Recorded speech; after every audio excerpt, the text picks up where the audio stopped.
Assalamualaikum warahmatullahi wabarakatuh, selamat malam dan salam sejahtera untuk kita semuanya. Hadirin yang saya hormati, terutama rekan-rekan mahasiswa yang sangat luar biasa. Pernahkah kalian merasa gugup, jantung berdebar, atau tangan berkeringat ketika berbicara di depan kelas, atau bahkan di tempat yang banyak orangnya? Jika iya, tenang saja, tentu saja kalian tidak sendiri. Hampir setiap orang mengalami rasa takut yang sama. Namun ada kabar baik, adalah rasa takut berbicara di depan umum bukanlah akhir dari segalanya, melainkan sebuah langkah awal untuk bertumbuh. Berbicara di depan publik adalah keterampilan yang bisa kita pelajari, bukan bakat bawaan. Dalam kesempatan ini saya ingin mengajak semuanya untuk memahami penyebab utama dari rasa takut berbicara di depan umum itu tadi. Mengenali strategi untuk mengatasinya dan mempraktekkan langkah sederhana agar kita semua dapat menjadi pembicara yang lebih percaya diri. Baiklah, sebelum ke situ, kita bisa ice breaking sebentar, karena mungkin agak ngantuk dan sebagainya. Mari teman-teman, persiapan, silahkan teman-teman menoleh ke kanan dulu, tersenyum kepada teman di sebelah kanan kita, kemudian kita tersenyum ke kiri, melihat teman-teman yang di kiri, kita saling interaksi supaya kita tidak ngantuk. Baiklah, jika sudah, kita lanjut lagi.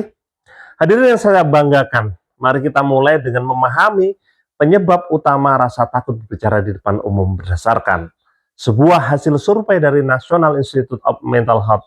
Sekitar 75% orang dewasa mengalami kecemasan saat berbicara di depan umum, atau yang lebih dikenal sebagai glossophobia. Penyebabnya berbagai ragam, mulai dari pengalaman negatif di masa lalu, rasa takut dihakimi, hingga kurangnya persiapan pada saat persiapan membawakan sebuah materi.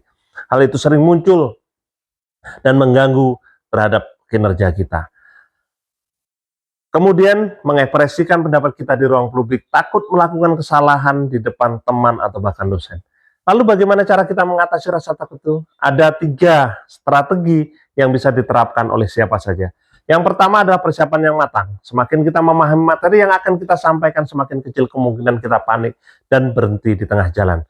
Kemudian berlatih di depan cermin bersama rekan-rekan atau lainnya. Dan hal itu kita lakukan dengan memakai mikrofon sebagai alat bantu kita agar kita lebih bisa percaya diri lagi. Selanjutnya, yang ketiga adalah kita dengan mengatur napas dan berpikiran positif sebelum tampil. Teknik pernapasan dalam selama 5 detik akan dapat membantu menekankan jantung kita dan menurunkan tingkat kecemasan. Selain itu, strategi tersebut penting juga bagi kita untuk mempraktekkan latihan sederhana. Misalkan kita coba berbicara selama 1 menit atau selama 2 menit tanpa jeda tentang topik apapun, seperti adanya aktivitas harian yang terjadi. Jadi semua itu bisa kita lakukan. Misalnya tentang berita atau opini yang muncul saat itu. Latihan-latihan kecil itu melatih spontanitas kita, memperkaya kosakata kita, dan meningkatkan kepercayaan diri kita. Tidak hanya itu, menurut Harvard Business Review, kemampuan berbicara di depan umum itu juga terbukti meningkatkan peluang karir kita dan kepemimpinan kita hingga 50%. Artinya, ketika kita berani tampil, semakin besar pula peluang kita untuk sukses baik di dunia akademik maupun di dunia profesional. Hadirin sekalian, sebagai penutup, berbicara di depan umum itu bukanlah sekedar kemampuan teknis, tetapi juga cerminan sebuah keberanian untuk mengekspresikan pikiran kita, keyakinan kita.